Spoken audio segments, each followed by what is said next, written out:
మనిషి ప్రపంచంలో ఏం జరుగుతుంది, అంతరిక్షంలో ఏం జరుగుతుంది, పక్కవాడిలో ఏం జరుగుతుంది, సమాజంలో ఏం జరుగుతుంది, ఇలా ఎదుటిచూపు చూస్తూ బాహ్య ప్రపంచంలో జరిగేటువంటి వింతలు, విశేషాలు, కక్షలు, కార్పణ్యాలు, రాజకీయాలు దేని గురించి అయినా తెలుసుకోవడానికి ఉత్సాహం చూపిస్తాడు. కానీ తన లోపు చూపు చూసుకోవడం మర్చిపోయాడు. అందుకోసమే ఈ సమాజంలో అశాంతి, తనను తాను గుర్తుంచుకోలేకపోవడం, తన గురించి తాను స్పష్టంగా తెలుసుకోలేకపోవడం, తనను గురించి తాను చూసుకోలేకపోవడం వల్ల మనిషి అశాంతికి గురి అవుతున్నాడు.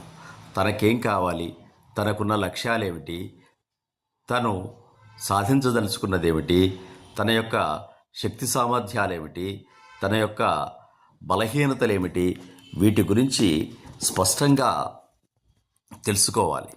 అదే డాక్టర్ మహేందర్ కట్కూరి గారు అంటున్నారు, నీకు నువ్వు స్పష్టంగా కనిపించడం లేదంటే నిన్ను నువ్వు తెలుసుకోవడం లేదు, నీకు నువ్వు తెలియకుండా నీకేం తెలిసినా వృధా అంటున్నారు.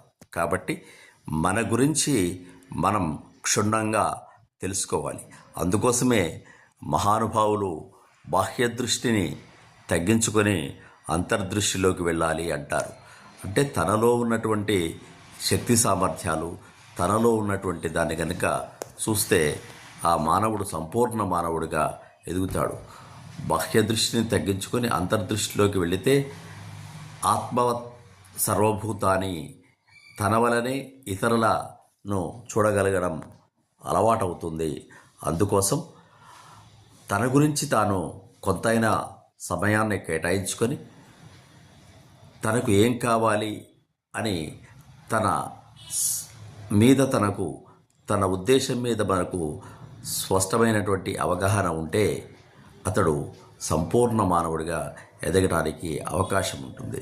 అలాగే దుఃఖం నుండి దూరం కావడానికి కూడా అవకాశం ఉంటుంది. ఆనందో బ్రహ్మ అనే దానికి దగ్గరగా మనిషి వెళ్ళడానికి అవకాశం ఉంటుంది. కాబట్టి మన గురించి స్పష్టంగా తెలియడమే ఆనందం.